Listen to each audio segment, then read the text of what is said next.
Courtney, the second you see this, get to your parents' house. No, scratch that. Just come home now. I'll be at the station to pick you up. Get here now. Whoa, chill. I just got out of the bath. I didn't have my phone with me. What's up? What's up? What the hell do you think is up? I told you to come home immediately.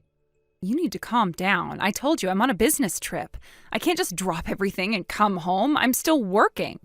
Stop lying. Just stop. I already know everything. What are you even talking about? Know what? The business trip you left for at the start of the week? I know it was a lie. What the hell? A lie? You're making no sense. Don't even try to deny it. I have proof. I got sent something today. What the hell? Where did you get this? What do you think? That's you and your affair partner on a nice little trip together. Who sent you this? How the hell did you get this photo? Oh, you'll love this. It was from your boyfriend. He was kind enough to send me a message. Told me he was on vacation with his girlfriend and wanted to rub it in. Imagine his surprise when I told him you were my wife. No. This isn't what it looks like. I'm being blackmailed. Blackmailed? Yes. I was just walking down the street one day and this guy grabbed me. He forced himself on me.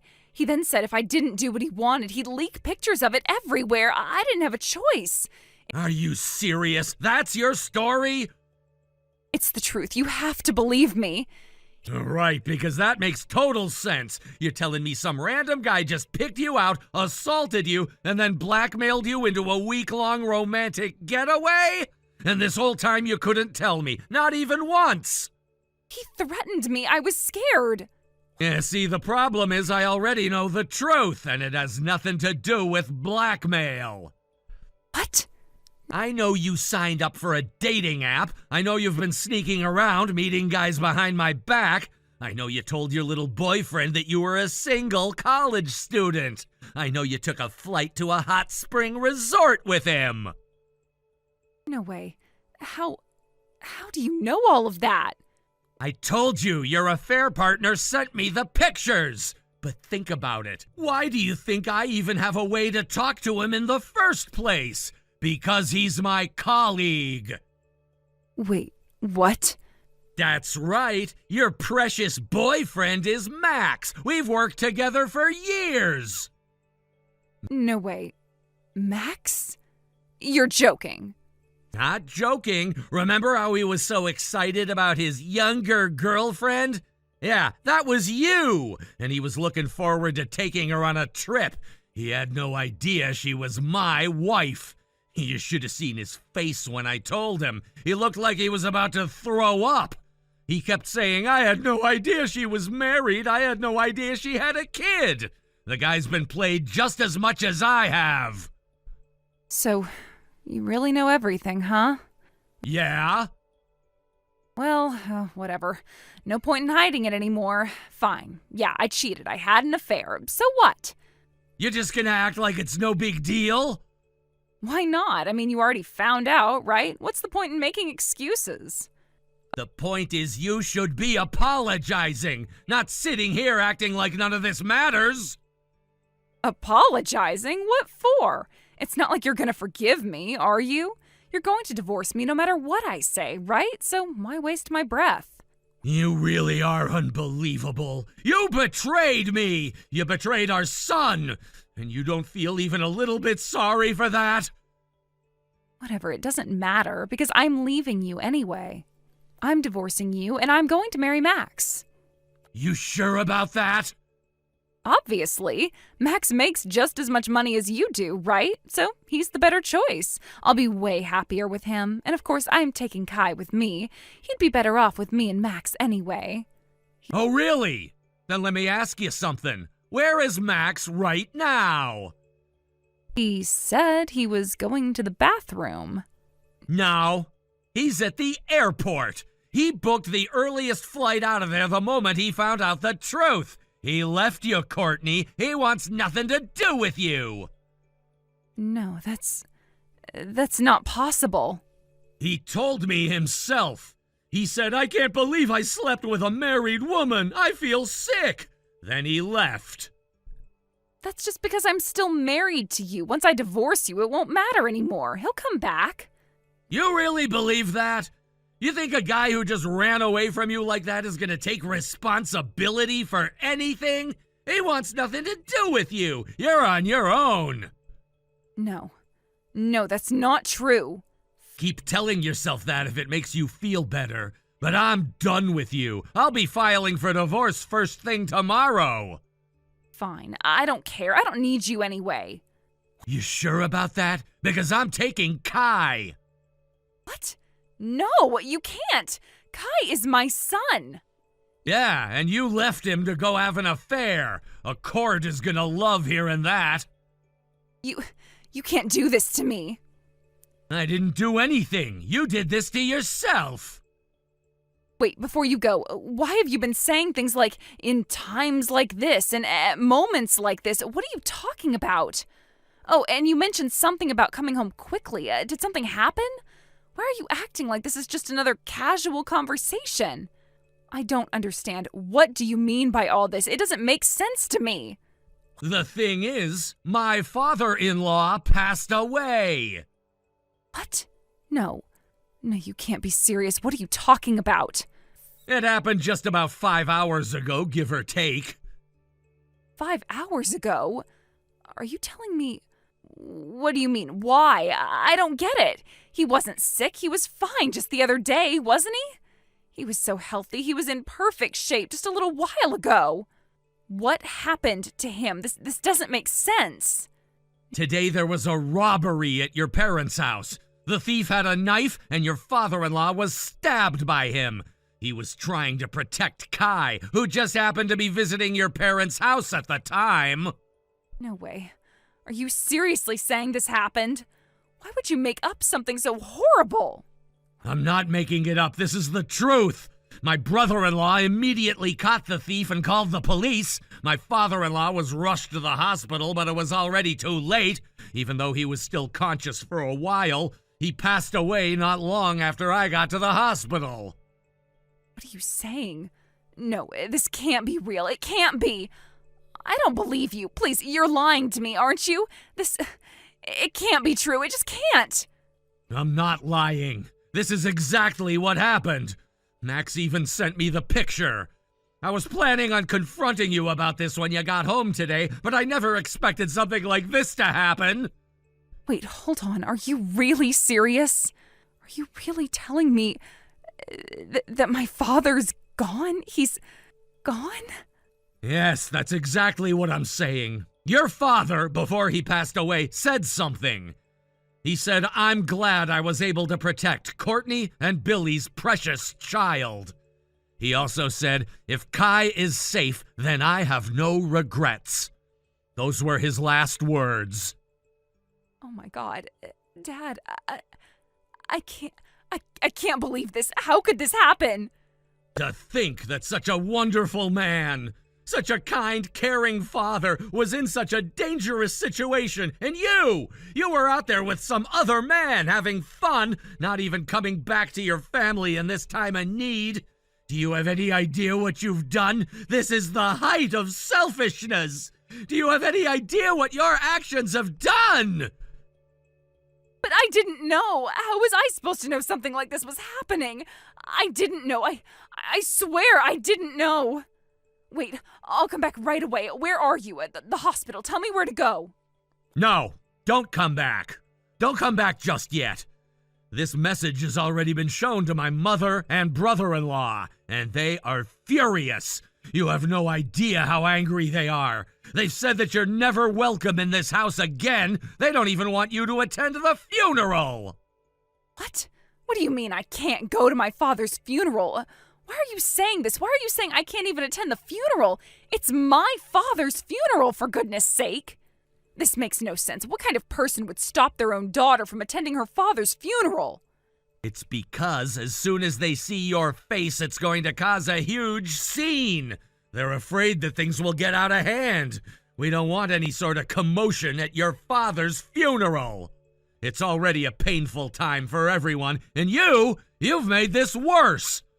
Also, I'm busy. I have to take care of Kai's emotional needs and handle all the funeral arrangements. I don't have time for your drama right now. Honestly, it would be better if you didn't come at all. It would make everything easier. But my brother is here to help with the funeral arrangements. Kai's emotional well-being should be handled by me. I'm his mother, for God's sake. No one knows him like I do. That's my job. You don't have the right to decide what's best for him. As his mother, I have every right to care for him, especially in this crisis. This is my responsibility. You don't need to be involved in this. When your real father was on his deathbed, you were busy fooling around with someone else. You weren't even answering your phone. When we confronted you, you didn't show a single ounce of regret. You didn't even apologize. And now you want to act like everything is fine? You don't have the right to be around Kai. You've lost that privilege. What do you mean, I don't have the right? I am his mother. I gave birth to him. After the divorce, I will take Kai, and you will have no say in it. You have no claim on him. I'm the one who will raise him. Stop pretending like you have any control over my son's life. You don't get to make decisions for him. It is over between us. You are nothing more than a stranger in his life now. No, you are not taking full custody. Max has already told me that he will not marry you, and your mother has said that you're never welcome here again. You can't rely on anyone in your family to help you, and you'll have to pay alimony. You think you can raise Kai on your own? How exactly are you going to do that?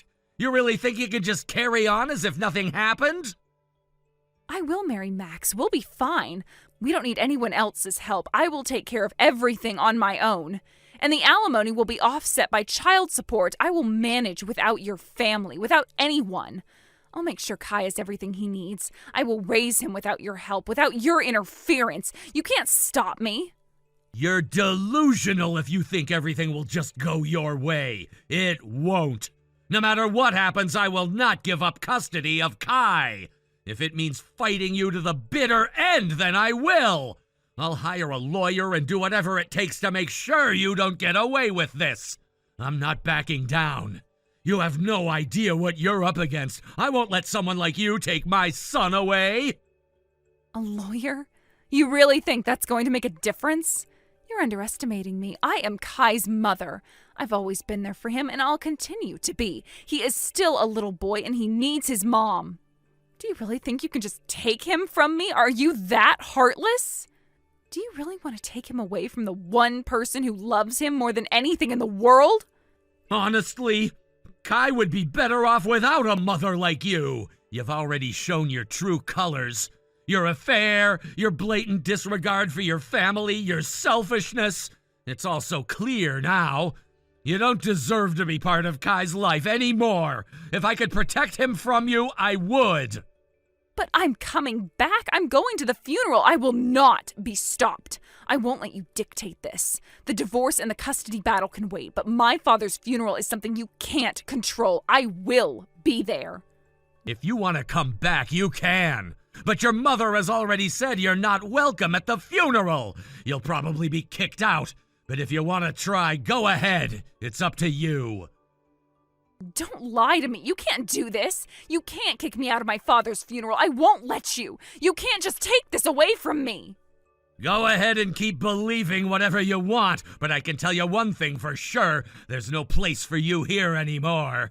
Not in this family, not in Kai's life. You're done!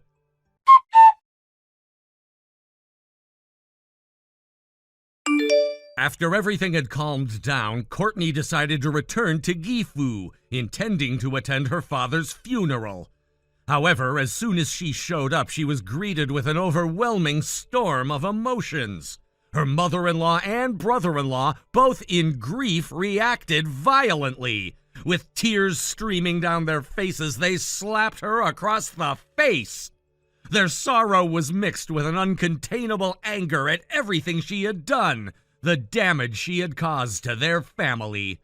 Without a word, they forcibly pushed her away from the house, preventing her from even paying her respects or saying goodbye to her father. Courtney stood there in the cold, completely helpless. She cried out, begged for even a moment to say her final goodbyes, but her pleas were ignored. She was reduced to nothing more than a shadow, cast out at the moment when she should have been with family, offering her condolences and receiving theirs. It was a heartbreaking spectacle, one that unfolded like a cruel reminder of everything that had gone wrong. Courtney had thought that returning, showing up to the funeral, would somehow fix things, would offer her a way to mend broken relationships. Instead, it only deepened the rift between her and the people she had once called family. It wasn't just the family she had been married into, it was her own family, her own life that she was losing. With each passing moment, her world grew smaller, and she was left with only herself. The funeral itself was somber, a time to mourn the loss of a loved one, but for me, it was also a time to reflect on everything that had come before. I couldn't focus on the ceremony as much as I might have wanted to. The emotional weight of the situation was too heavy, and the thought of Courtney and what she had become loomed over everything. After the ceremony concluded, I knew I could no longer avoid what I had to do. The marriage, the relationship, the years we had spent together, none of it mattered anymore. She had made her choices, and those choices had consequences that we could no longer ignore. I had made the decision to end it. I hired a lawyer and filed for divorce. There was no other way. Courtney had repeatedly proven that she was not the person I had once known, and certainly not the partner I needed. With each lie, each betrayal, each time she chose herself over Kai or me, the distance between us grew. It was clear that the love we once shared was gone, eroded by her actions and her inability to recognize the harm she had caused. The idea of continuing down the path of trying to fix what was broken seemed not only unrealistic but unhealthy for all of us, especially Kai.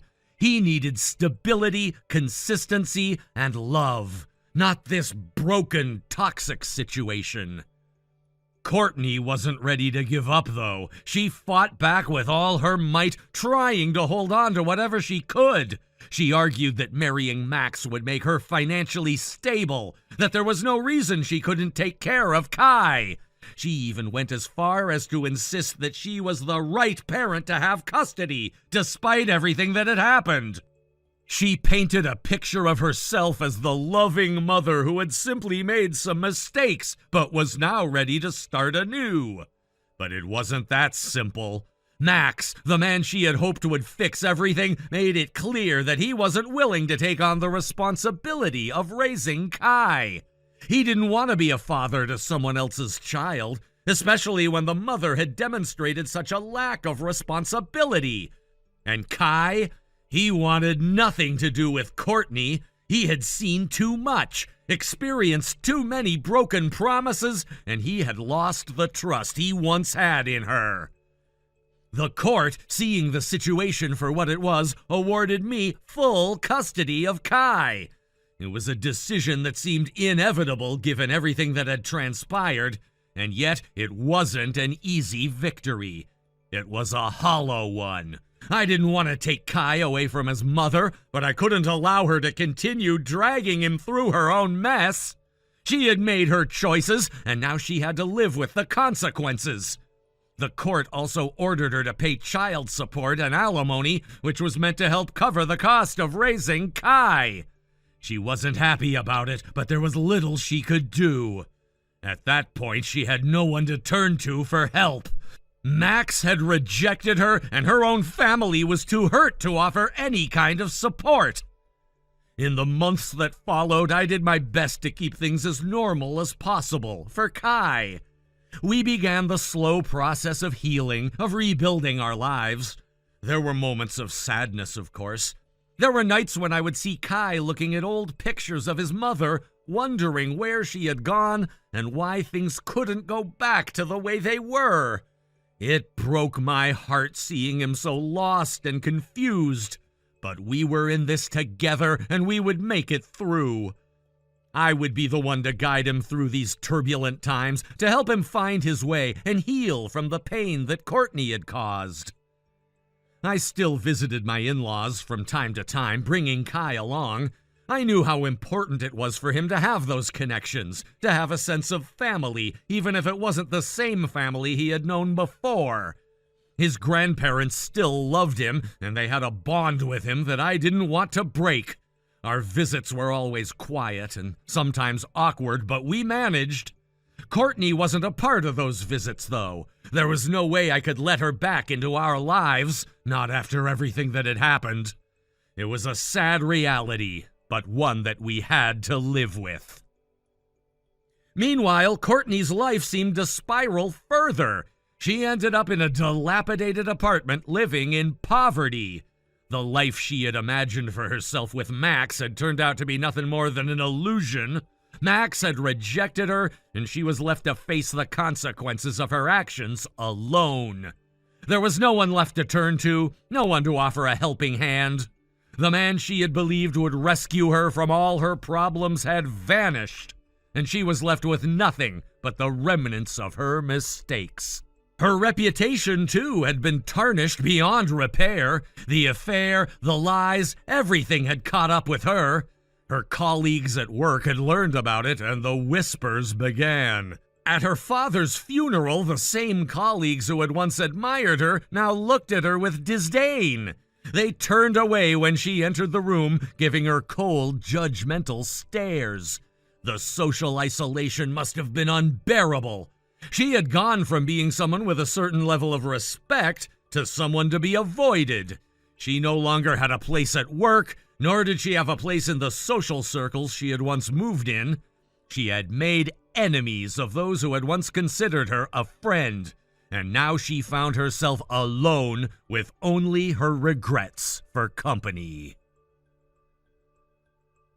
Thank you for watching and listening. We hope you enjoyed the video. Don't forget to like this video and subscribe. Also, feel free to leave a comment about what you thought of the story. We look forward to seeing you at the next story.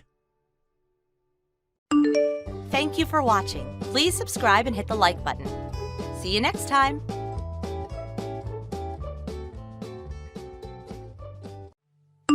Leslie, do you have a moment?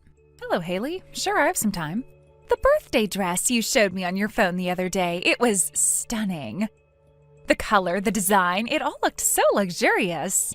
May is a very lucky girl to be able to wear such an amazing dress as that on her birthday.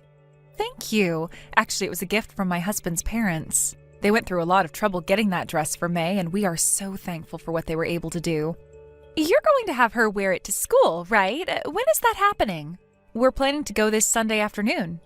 Oh, that's lovely. Are you going to take commemorative photos as well? Yes, we are. My father-in-law happens to have a friend who owns a photo studio, so we're planning to take the photos there. Wow, that sounds amazing. So extravagant and thoughtful. Meanwhile, in our family, things aren't so rosy. My husband's family barely gets by with their low salaries, and my husband himself is on such a meager paycheck. For Miley's birthday, we didn't get a single thing to celebrate. Can you believe that? Not even a token gift. Oh, I see. I'm not really sure what to say to that in response. That's all you've got to say? I beg your pardon? I mean, come on. You know what I'm getting at, don't you? I'm sorry, Haley, but I'm not sure I do. Could you clarify? Oh, seriously, you are so dense sometimes.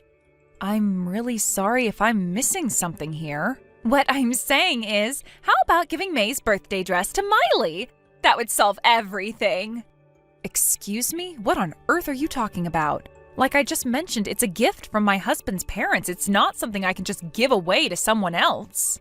Wow, stingy much? Your father-in-law is some kind of high-level company executive, isn't he? Surely he can afford to buy you another dress. Just ask him for another one. That's not the point here. This isn't about whether or not we can get another dress. It's about treasuring the thoughtfulness and the sentiment behind the gift they sent us. Oh, come on. If you're so focused on treasuring thoughtfulness, how about considering my heartfelt desire to give Miley a proper birthday celebration? I I just want to make sure my daughter has something special to wear on her big day. Are you seriously going to dismiss that? Doesn't that seem a little contradictory to your values? If you're so set on making your daughter's birthday special, shouldn't you, as her mother, take responsibility and arrange something for her? Isn't that what being a parent is all about? That's exactly why I'm coming to you and asking for your help. All you need to do is say, "Sure, you can have it," and this whole thing is solved. Miley gets to have a proper birthday celebration, and we all go home happy. Why are you being so difficult about this? Just give me the dress already. I'm sorry, but no, I can't do that. Wow, you're seriously so stingy. Fine, if you won't give it to me, how about just letting Miley borrow it on Sunday morning? What? You said May is wearing it in the afternoon, right? That means it's free in the morning, doesn't it? No, it doesn't work like that. There's time needed for dressing her up and getting everything prepared. And besides, why should Miley get to wear it first? It's my daughter's dress, not hers. Oh, for heaven's sake. You're the one who's being stubborn and refusing to give it to me, so here I am trying to compromise. I'm not asking for the dress permanently anymore. I'm just asking to borrow it for a few hours in the morning. And since you're using it in the afternoon, there shouldn't be any problem. I'm even going out of my way to adjust the schedule for you. Honestly, you're the one being unreasonable right now. If you're so concerned about it, why don't you just rent a dress? There are plenty of rental shops where you can get a nice dress for around $100. What? Why would I waste my money on that? If I can just borrow May's dress, it won't cost me a single cent. Why would I go out of my way to spend money unnecessarily when there's a simple and cost-free solution right in front of me? Wait, are you seriously calling your own daughter's birthday celebration an unnecessary expense? I don't even know what to say to that. All right then, I'll come by to pick up the dress on Sunday morning. What? No, I never said I'd lend it to you. Stop being so selfish and acting like a child. By the way, I remember you're good at putting on dresses, aren't you? I'll bring Miley along so you can help her get dressed too. Absolutely not. I am not lending the dress, and I am certainly not helping with the dressing.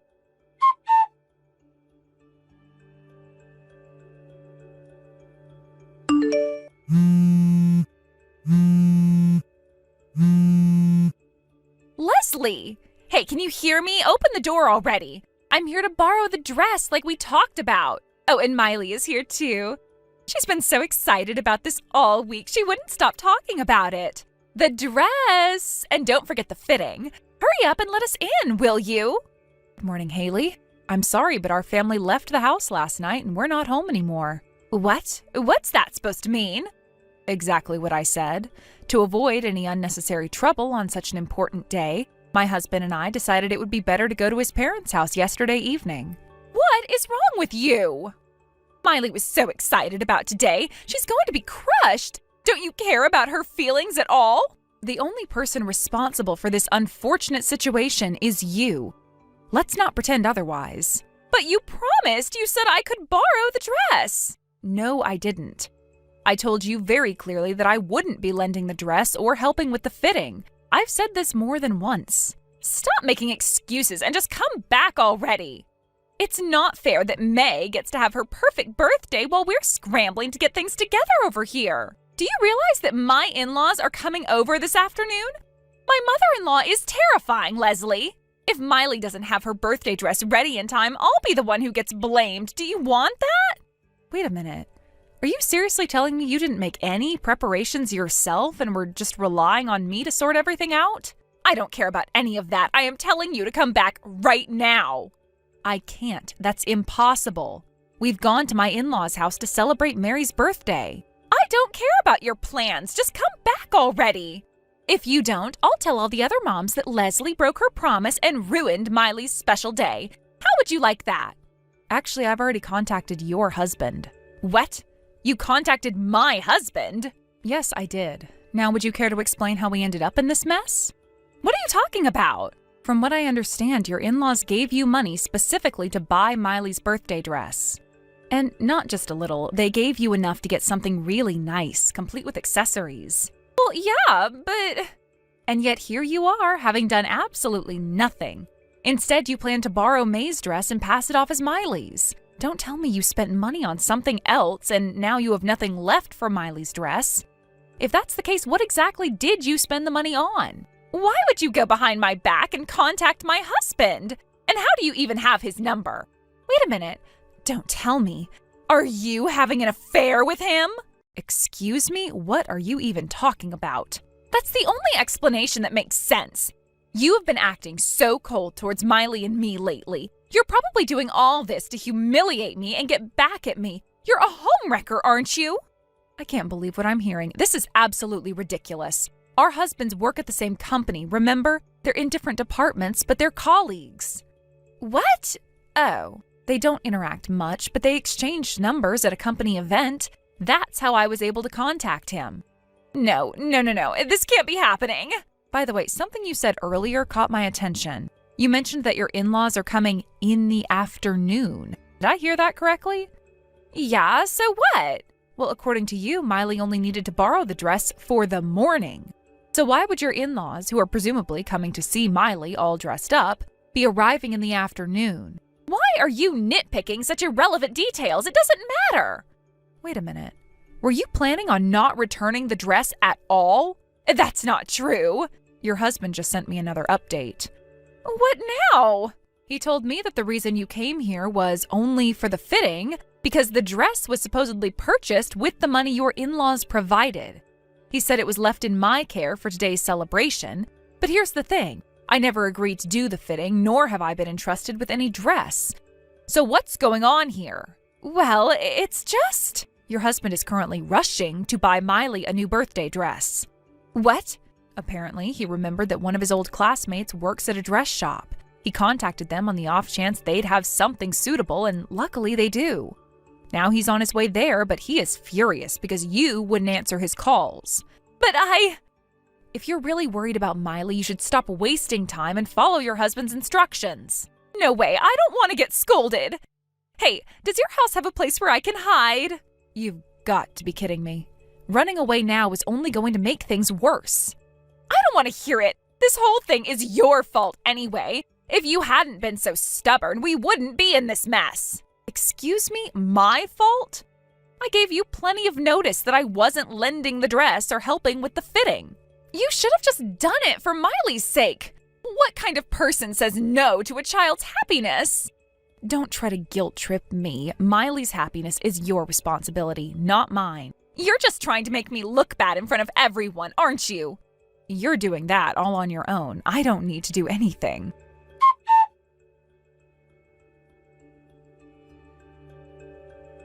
Haley was picked up by her husband, who rushed over to my house in his car. The urgency in his movements was apparent, but Haley seemed unbothered, almost calm, as if this situation wasn't anything out of the ordinary. After they hurriedly left for the store, they went straight to buy a dress for Miley. I later learned that Haley's mother-in-law, a woman who was quite skilled in traditional methods of dressing, would be the one to handle the dressing. Haley and her husband arrived in the afternoon, and once there, her mother-in-law did what she did best, taking great care to make sure that Miley looked her best for the important occasion. Somehow, despite everything, Miley was able to wear the dress she was meant to wear, and her appearance could still be called a triumph, given the circumstances. The dress was beautiful, the setting was warm, and despite the underlying tension, they managed to pull off what was supposed to be a memorable day for Miley. But the story didn't end there. Things weren't as simple as they seemed on the surface. Once I learned the full details, everything became clear, and it left a bitter taste in my mouth. The money that Haley's in-laws had set aside for Miley's dress, something they had been saving for a long time, was now gone. Instead of being used for its intended purpose, it had been spent on something entirely different, something that no one could have anticipated. Haley had used that money for a high-end beauty device for herself. It was a luxurious, extravagant item, one that had no connection to the family's needs or to Miley's special day. The purpose of the money, which was supposed to go towards an important family event, had been hijacked for personal indulgence. I couldn't help but feel shocked when I first heard the news. The couple, especially the in-laws, had been so focused on providing for Miley, wanting her to feel special and loved on her big day. They had been working hard trying to ensure that everything was perfect for her, only to be confronted with the reality that their good intentions had been undermined by Haley's selfish spending. The idea that such an important moment for their granddaughter had been tainted by this act of carelessness was something that didn't sit well with me at all. The bitterness of the situation wasn't just about the money itself. It was about the blatant disregard for what mattered most, the family and their collective bond. To make matters even worse, it wasn't even the first time this had happened. As the truth came out, it was revealed that Haley had done something like this before on several occasions in the past. She had used family money for her own selfish purposes, things that were far from necessary or important. This wasn't just a one-time mistake, but a pattern of behavior that her in-laws had long been aware of. The sense of betrayal and disappointment was palpable. They had trusted Haley to act responsibly, to honor the family and its values. But each time they turned a blind eye, they were only met with more selfishness. This realization, of course, only made things worse. The damage had already been done and trust had been shattered. In the wake of this discovery, Haley's in-laws were furious, as anyone would be. The feeling of betrayal that accompanied the revelation wasn't something that could be easily swept away. They had tried to support Haley, tried to give her the benefit of the doubt, but it was clear that things had gone too far. The consequences of Haley's actions were inevitable. Her in-laws decided that they would no longer allow her to manage the household finances. They were taking control, and not just of the money, but of the household itself. It wasn't just a simple matter of money anymore. It was about respect, responsibility, and trust. The decision was made quickly, and the change would be permanent. Haley's in-laws would move in with them. This wasn't just a temporary arrangement. This was a drastic shift in the household dynamics. It was a clear sign that the family had had enough. No more would Haley be able to manage things on her own, especially when it came to finances. The responsibility was now in the hands of her mother-in-law, who had always been known for her grace, elegance, and poise. She was a woman who had always conducted herself with dignity, but it was clear that she had reached her limit. Haley's actions had forced her hand, and now she would take charge of the finances to ensure that there were no more mistakes. As for Haley, the situation was overwhelming. She found herself under constant scrutiny, something that she had never experienced before. Every day, her mother-in-law would give her stern lectures, not out of malice, but out of necessity. Haley needed to learn, and learn quickly, that there were consequences for her actions. She couldn't continue to live in a world where money was something to be spent without a second thought. Her family's well-being and the future of her daughter depended on it. The lessons were harsh, but they were also necessary. Every day, Haley felt the weight of the education she was receiving, one that she had never asked for, but one that would shape her for the rest of her life. Her mother-in-law, though kind and well-meaning, was not one to let Haley off easily. The lectures were frequent, and they were filled with disappointment and concern. Haley knew that her mother-in-law was not doing this because she hated her, but because she loved her. She was teaching Haley the hard lessons that no one else had been able to teach her. Haley had grown accustomed to living a life of indulgence and excess, but now she had to face the consequences of that lifestyle. The lessons were tough, and at times Haley felt as though she couldn't breathe. It was like she was suffocating under the weight of her own mistakes. Her husband, too, found himself in a difficult position. He loved Haley, but he also loved his parents. It wasn't an easy decision for him to make, but in the end, he supported his parents' choice. He couldn't ignore the fact that Haley had used their money for their own selfish purposes. He had always tried to protect her, to shield her from the consequences of her actions, but this time there was no hiding. The damage had been done, and it was something that could not be undone. He had to choose between loyalty to his wife and loyalty to his parents, and in the end, his loyalty to his family won out. For Haley, the realization hit hard. She had always prided herself on being independent and capable, but now she was forced to confront the reality that she had failed. She had failed herself, her family, and her daughter. The decisions she had made, the actions she had taken, had all led to this moment, and there was no going back. Haley had to come to terms with her own actions, something that she had been avoiding for so long. The road to redemption was long, and it was unclear if she would ever be able to regain the trust that had been lost. But for now, all she could do was accept the lessons that were being forced upon her and try to rebuild her life from the ground up. As for Miley, her future was uncertain. Haley knew that she had to be better, not just for herself, but for her daughter. She couldn't let Miley grow up in a world where selfishness and irresponsibility were the norms. She had to change, and she had to change now. But whether or not she could live up to the expectations of her in-laws and her family was something that only time would tell. It was a sobering thought, and one that Haley could not ignore. But perhaps, in the end, this would be the wake-up call that she needed. Maybe this was the start of something new, a chance for Haley to rebuild her life and earn back the trust that she had so recklessly thrown away. Only time would tell if that was possible. The consequences of Haley's actions had not only impacted her own life, but had rippled through the entire family. It wasn't just about one moment or one mistake. It was about the trust that had been broken and the family dynamics that had been irreparably changed. As Haley tried to navigate the new reality that had been thrust upon her, she had to come to terms with the fact that her actions had consequences beyond just herself. The relationships within the family would take time to heal, if they ever could. And for Haley, the true challenge would lie in her ability to prove that she had learned from her mistakes and could once again earn her place within the family's trust. Thank you for watching and listening. We hope you enjoyed the video. Don't forget to like this video and subscribe. Also, feel free to leave a comment about what you thought of the story. We look forward to seeing you at the next story. Thank you for watching. Please subscribe and hit the like button. See you next time.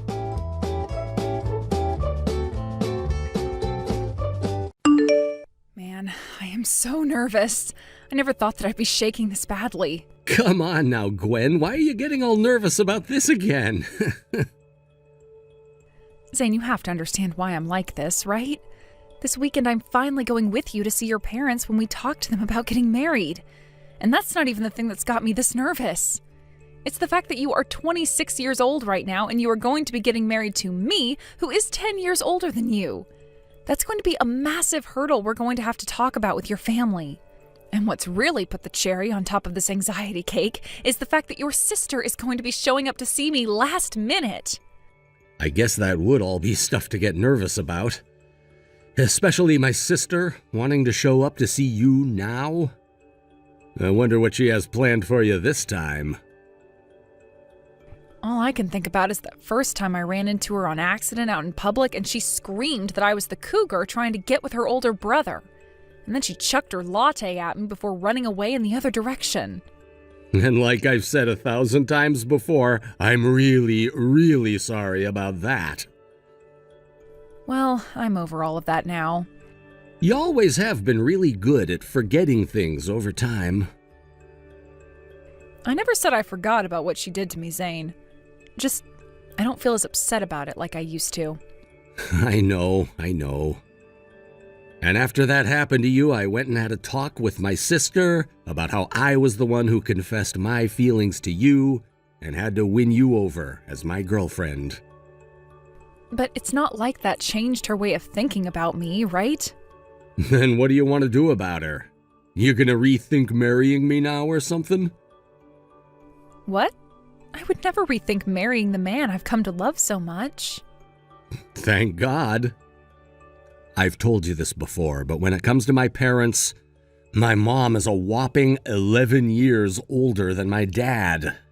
Which means that to them, you being 10 years older than me should be just fine, and they won't be questioning a thing about our love. That doesn't mean that my sister is ever going to accept things and will most likely always want to be a little jerk when she's around you. So just know that after we've gotten married, you don't ever have to be around my little sister again. And I most likely never will want to be around her again, but is that really okay? To be honest with you, I'm getting tired of having to hear about her crap too. It also sounds like she has a boyfriend of her own now that she's thinking about getting married someday. So if they end up getting married in the next couple of years, she should be moving out of my parents' place and hopefully really far away from us. I see.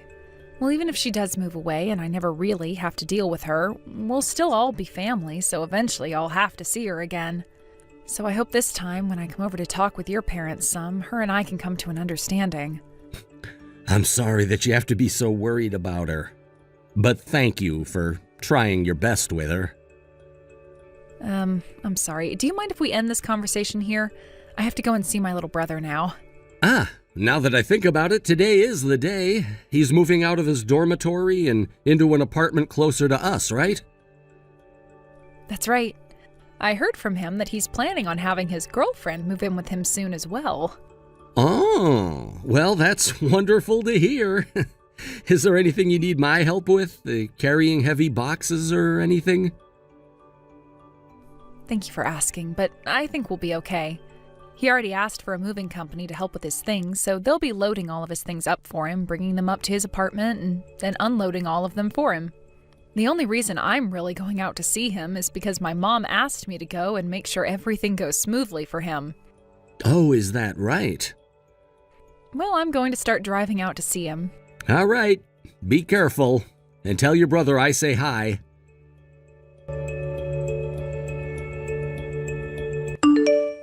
Zane, I'm on the bus right now heading over.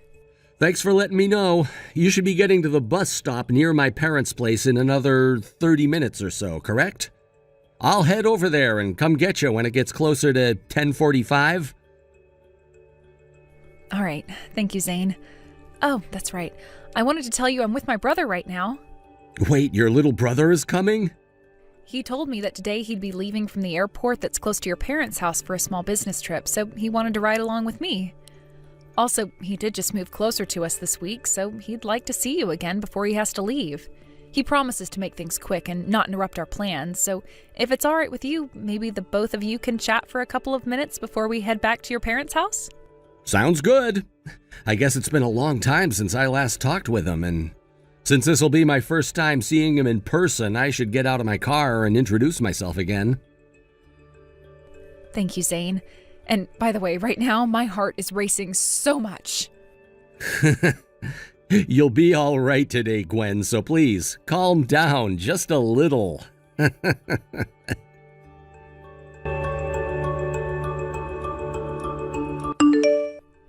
That serves you right. I will not let an old hag who is 10 years older than my brother have him. As long as I am still breathing and around my brother, I will not allow you and him to get married. But it's not like you're going to want to marry him anymore after what I've just gone and done to you, right? By the way, what the heck do you think you're doing calling the ambulance after taking one light punch like that to the head? Are you trying to be overdramatic now? Anyway, that was the last time you will ever be allowed near my family. Now get as far away from my family and I as you can. And don't you ever even think about coming back here. Are you Zane's little sister then? Demi, was it? Well, look who's finally started to respond to me. My head is pounding and I am very dizzy right now, but there is one thing I want to say to you. Oh, what's that? Tomorrow, you are going to regret everything. So that's the kind of thing losers like you have to say? I was just defending my brother from some old cougar that was trying to force him into marrying her. So there's no way I'm going to start regretting what I've done to save my family tomorrow. Yo, Demi. I was only away from the room for a couple of minutes. And actually, how do you even have Gwen's phone number? In order to finish her off today, I took a look at your phone in order to get her contact information from it. Why the hell would you do that?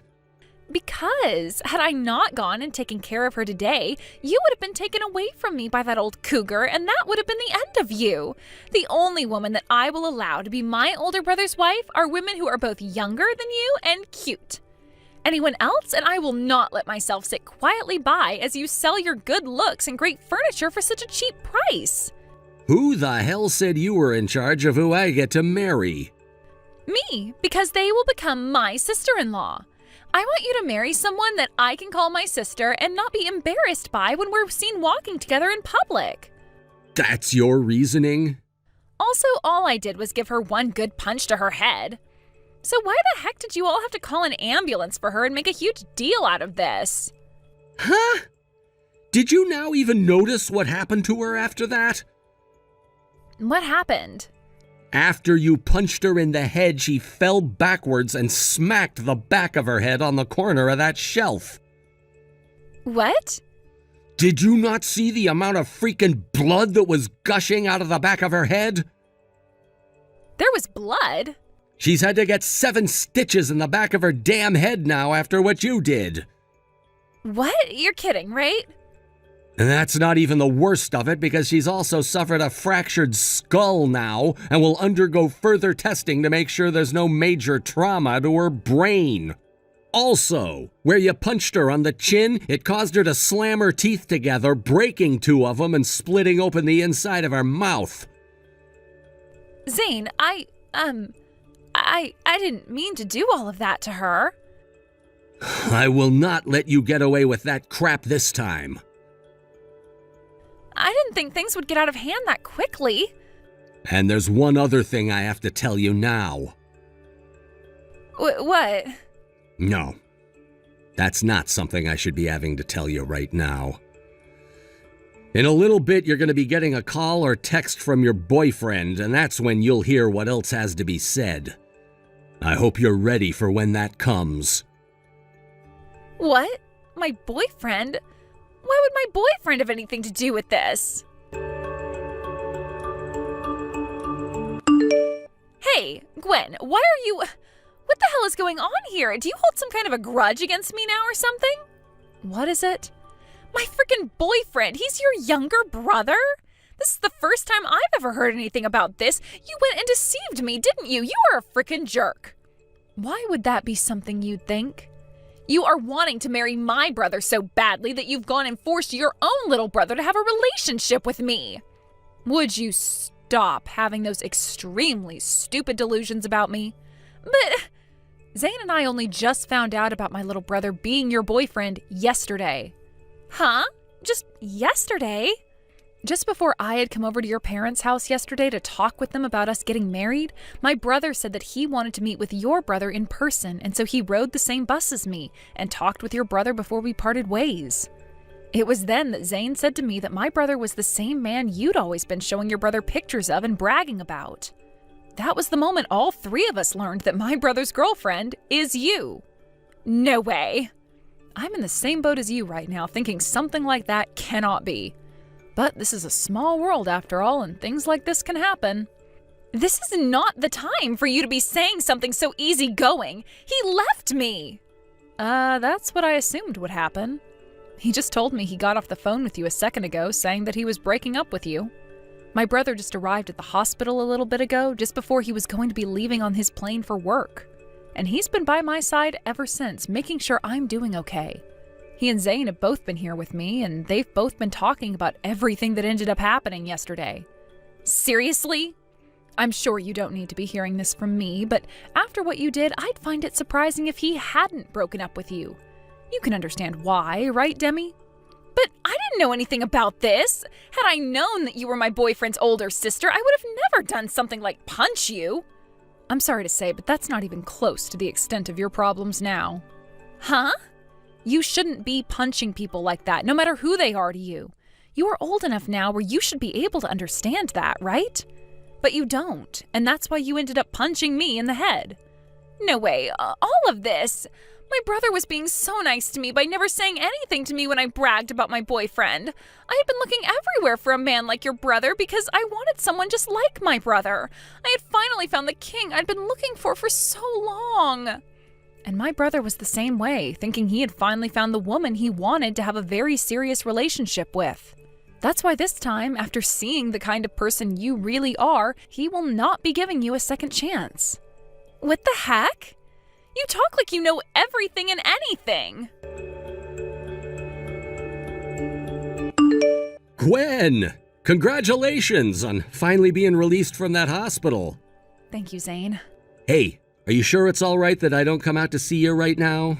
You still got those stitches in your head and you're only just recovering from your concussion, right? I know, but my brother and my mom are here with me and will be taking me home. And you have a lot on your plate there right now, correct? I suppose so. I know that you chose not to proceed with having the police get involved in all of this, but that doesn't mean that I'm going to be forgiving her any. I'll make sure she pays you for all your medical bills and the damages she caused to your head. Good. I'd really appreciate that. This hasn't even been the first time my sister's caused trouble like this. My parents have both been spoiling the hell out of her and never punished her for anything. But now they seem to have learned their lesson. So at the moment, they're talking with one of their friends who runs an offshore crabbing industry and seeing if maybe he'd take her. An offshore crabbing industry? I've heard about crabbing, but what do you mean by it being offshore? Isn't all crabbing done on boats? Not all of them, especially in this part of the state. However, my parents' friend runs a fleet of boats that are away from land for weeks at a time, fishing for crab, and he hires a lot of delinquents in order to try and turn their lives around. And considering my sister's a major delinquent, So that's where my parents want her to go and have her terrible attitude beat out of her.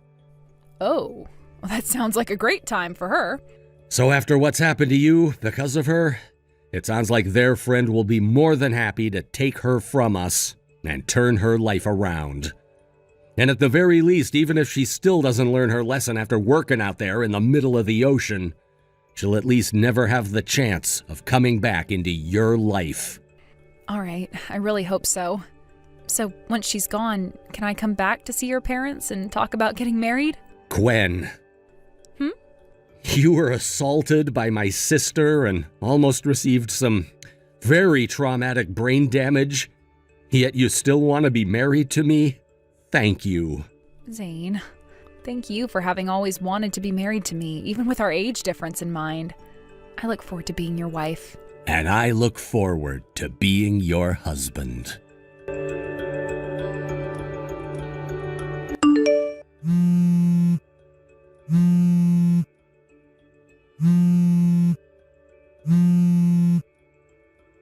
Zane, I was just forced into a white van and am not being let out. One of them said I need to get to the harbor and on board their boat as soon as possible, but they won't tell me why. Why am I being taken away to some boat? And why haven't they taken my phone away or anything? Is this what Dad was talking about when he said I'd learn to love the taste and smell of the sea? Why can't I just stay home with Mom and Dad and do the chores there?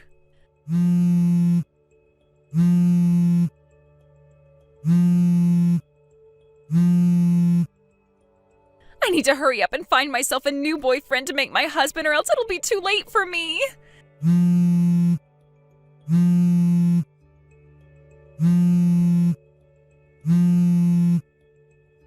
Zane, listen to me. Demi's dream was to always marry a man with a lot of money and a really good complexion, so that she could be a housewife and always have someone to brag about. In other words, she wanted a life where she didn't have to do anything besides spend his money, while also feeling like she was special. But after her world came crashing down due to her immaturity and lack of understanding, she's now had her fate sealed working for a very tough company. Right now, she's living aboard a crabbing boat called the Slippery Nipple, where she is surrounded by a crew of men that range from being ex-convicts to those who never bettered themselves in any way and wound up there.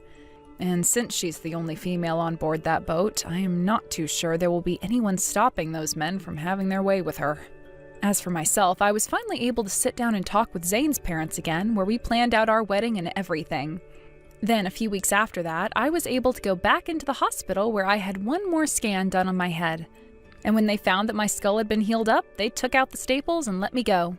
That day, I was also able to pay off all my hospital bills with the money Demi's parents had given me from her, and using the rest of the money she was forced to give me for the damages, I started paying for part of our wedding. And after 6 months had gone by, Zane and I officially got married and had the wedding. Of course, nobody invited Demi to the wedding, but it's not like she would have been able to come anyway, unless she was willing to swim all the way back into shore in her drenched butt to the wedding. Thank you for watching and listening. We hope you enjoyed the video. Don't forget to like this video and subscribe. Also, feel free to leave a comment about what you thought of the story. We look forward to seeing you at the next story. Thank you for watching. Please subscribe and hit the like button. See you next time.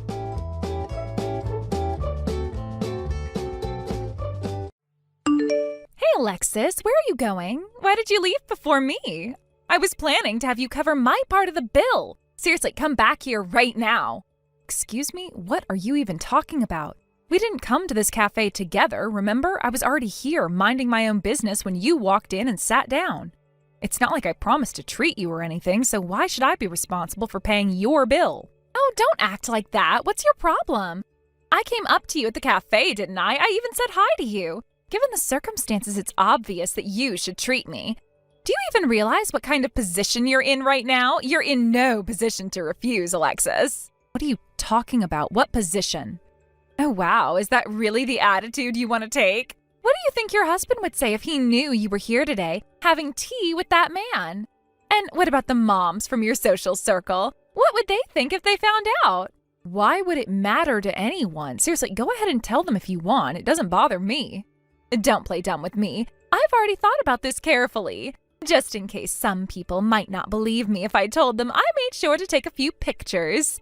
That's right, I've got photographic proof, so no matter what excuses you try to come up with, there's no way you can deny this now. Get it? I don't think you understand. I haven't done anything that would require me to deny or hide. Even if you try to spread rumors about me, it won't hurt me in the slightest. I'm not worried about it at all. Wait, what? Are you serious right now? Wow, to hear you say that. Wait a minute, could it be? Oh, I see how it is now. What are you going on about? So that's what's going on. You're saying it doesn't even matter if people find out about your affair, huh? You've reached the point where even if the truth comes out, it won't make a difference to you. Affair? What are you talking about? I'm not having an affair. Oh, please, you don't have to hide it anymore. The man you were sitting with at the cafe, he had that dashing, slightly older vibe, didn't he? He looked like the kind of guy who could sweep someone off their feet. Listen to me, that man is not my lover, okay? I was meeting with him for work, that's all, nothing more. Oh, sure, work, huh? That's such a typical excuse. You really expect me to buy that? I'm serious. Can you please just listen to what I'm saying for once? You're not even giving me a chance to explain. This isn't a conversation anymore. You're just talking over me at this point. But anyway, let's not dwell on that for too long. Your husband, his family runs a company, doesn't he? And your child is a girl, right? So if I were to marry your husband, that would automatically make my son Russell the heir to their family business, wouldn't it? Holly, what are you even talking about? Oh, it's all starting to make sense now. I should probably start preparing my divorce papers. Wait, hold on. What? Where is this coming from? Oh, I haven't mentioned this before, have I? Actually, my marriage has been on shaky ground for a while now. Divorce has come up as a possibility, but I've been hesitant to move forward because of financial concerns. But now this is my golden opportunity.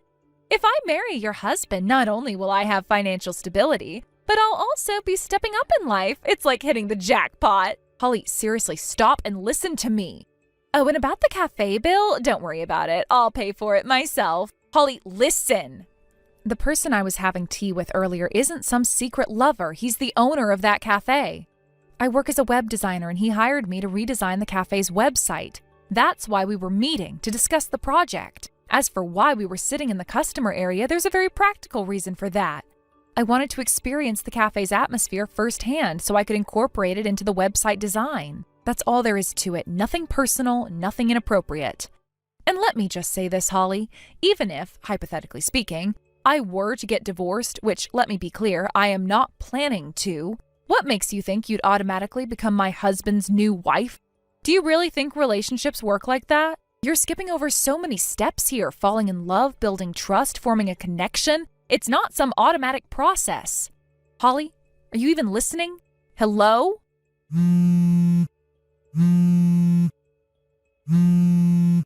Why aren't you answering? You haven't even opened my messages yet. I really hope you're not doing something impulsive. Holly, please, just think things through, okay?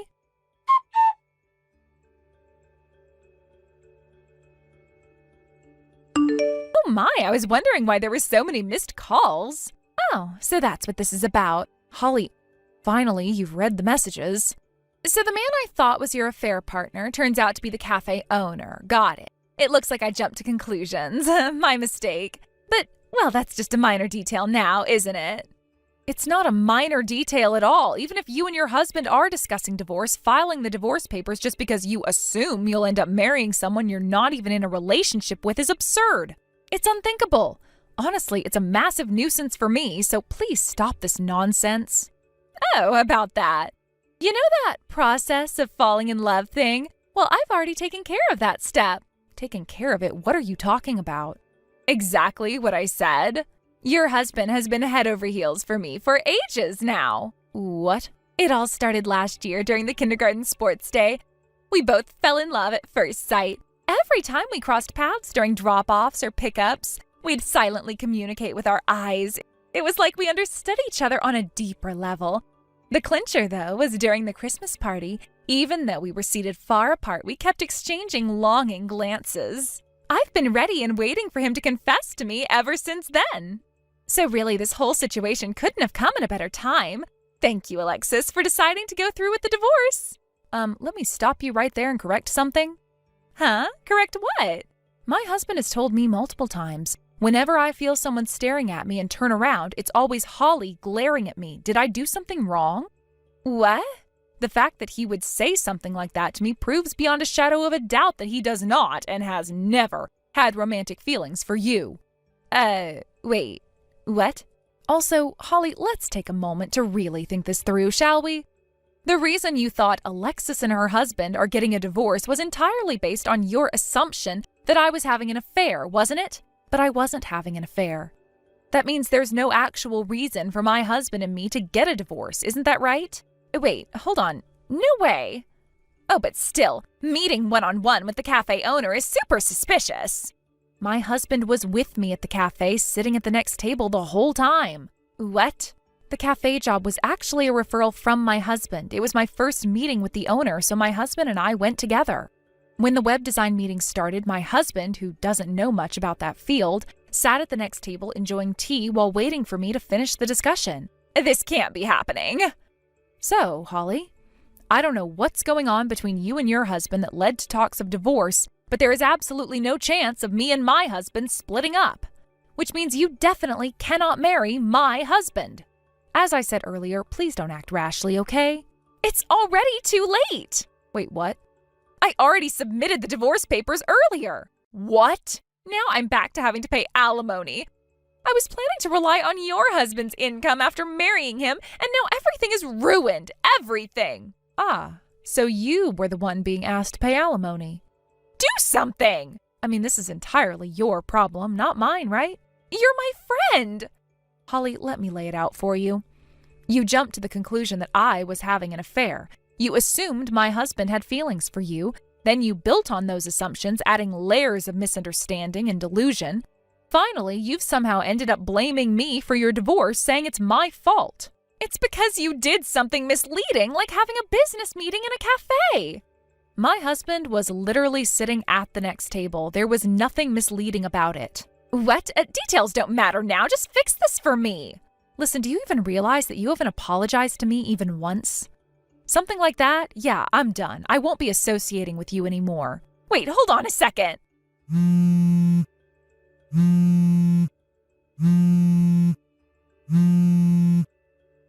sorry. See, I apologized. Now please respond. Too late. Goodbye.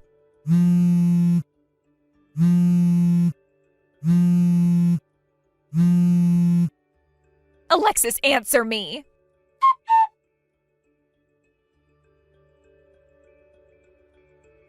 I don't even know what to say anymore. It seems that the primary reason behind Holly's divorce from her husband stems from a shocking revelation. Russell's father isn't actually the man everyone assumed him to be. Instead, it turns out he's a completely different person. This revelation caused a massive upheaval in their relationship, shaking the foundation of their marriage. What makes matters even more complicated is that the identity of Russell's real biological father remains completely unknown. No one has been able to determine who he is, and it seems unlikely that this mystery will ever be solved. The uncertainty and unresolved nature of this issue added layers of tension and mistrust to an already fragile relationship. For the longest time, Holly was unwilling to proceed with the divorce. Despite the truth coming to light and the deep rift it caused between her and her husband, she clung tightly to the marriage. Perhaps it was a desperate attempt to maintain some semblance of stability or to avoid the social stigma of being a divorced woman. Whatever her reasons, she refused to let go. Her husband, on the other hand, had reached his breaking point. The revelation had been too much for him to handle, and the idea of staying in a marriage built on lies was unbearable. However, even with his resolve to end things, the process of divorce proved to be a long and grueling ordeal. Holly's refusal to cooperate dragged things out unnecessarily, creating a tense and emotionally draining situation for both parties. At some point, Holly's husband, exhausted and resigned, decided that he had no choice but to accept the fallout of this situation, even if it meant enduring significant emotional and financial strain. He had described it as bracing himself for a dramatic downturn in his life, fully prepared to face the hardships that would come with leaving the marriage. Just when he had steeled himself for this challenging journey, an unexpected incident occurred that seemed to simplify everything. The details of this incident remain unclear, but whatever it was, it acted as a catalyst for the divorce to be finalized swiftly. What had once seemed like an insurmountable hurdle suddenly became a relatively smooth and straightforward process. In a bizarre twist, Holly's now ex-husband actually went out of his way to express gratitude for the situation. He reached out to the person indirectly involved in the incident and said something along the lines of, "I imagine this must have been a bother for you, but it truly helped me out." The absurdity of this statement is hard to overstate.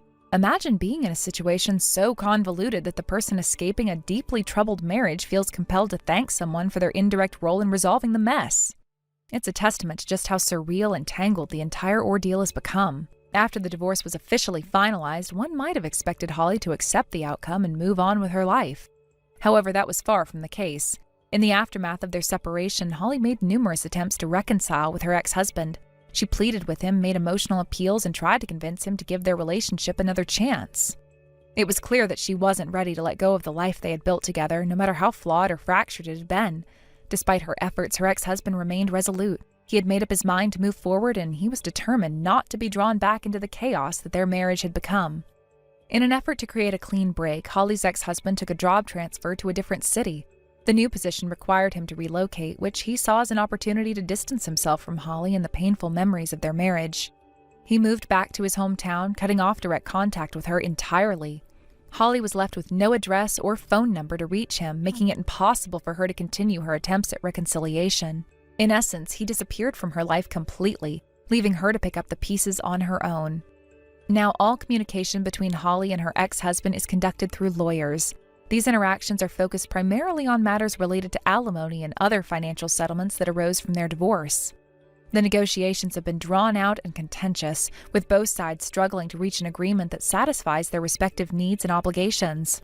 It's a complicated and emotionally charged process, further exacerbated by the lingering resentment and unresolved issues between them. Not too long ago, I happened to see Holly in passing. The sight of her was striking. She looked completely worn out, as if the weight of everything she had been through had taken a severe toll on her. Her once vibrant and confident demeanor was nowhere to be seen. Instead, she appeared gaunt and frail, her face pale and her cheeks hollow. Dark circles under her eyes hinted at sleepless nights, and her overall appearance suggested that she had been working herself to the brink of exhaustion. Whether it was to cover the expenses that came with the divorce or simply to keep herself afloat in the aftermath of everything that had happened, it was clear that she was struggling. It's difficult to see someone in such a state, especially when you know the person they used to be. Holly was once a woman who exuded energy and self-assurance, someone who seemed capable of handling anything that came her way. To see her reduced to this fragile version of herself is a stark reminder of how quickly life can change and how even the strongest among us can be brought low by unforeseen circumstances. Despite everything, there is a sense of inevitability about what Holly is going through. The choices she made, the secrets she kept, and the way she handled her relationships all played a role in shaping her current situation. While it's natural to feel some measure of pity for her, it's also important to acknowledge that actions have consequences. Life has a way of teaching us lessons, often in the most unforgiving ways possible. Holly's current struggles seem to be one of those lessons playing out in real time. A reminder that the truth has a way of surfacing, no matter how deeply it's buried, and that the decisions we make can have far-reaching effects. As I reflect on everything that's happened, I can't help but wonder what the future holds for Holly. Will she find a way to rebuild her life and regain some sense of stability, or will the weight of her past mistakes continue to drag her down? It's hard to say. For now, all I can do is hope that she finds the strength to move forward and create a better life for herself. One where she can learn from her past and make choices that lead to a more fulfilling and peaceful life. However, the road to recovery for Holly is going to be anything but easy. There's a deep emotional burden she must grapple with, a sense of failure that will likely haunt her for years to come. In her quieter moments, I imagine she must reflect on what went wrong, the missteps that led her down this painful path, and wonder whether things could have been different. Regret is a heavy companion, one that often arrives when damage has already been done, and I suspect Holly will have her fair share of sleepless nights spent reflecting on everything that transpired. In time, Holly may come to terms with her choices. Perhaps she'll find some solace in the understanding that, despite the collapse of her marriage, she is still capable of rebuilding her life. After all, many people emerge from difficult relationships stronger and more resilient. However, she'll need a great deal of support, and there may be moments of solitude where she faces the full weight of what's been lost. It's important that she finds the right people to lean on, those who will offer encouragement and guidance without judgment. The process of healing takes time, but with the right mindset, it is always possible. Thank you for watching and listening. We hope you enjoyed the video. Don't forget to like this video and subscribe. Also, feel free to leave a comment about what you thought of the story. We look forward to seeing you at the next story. Thank you for watching. Please subscribe and hit the like button. See you next time.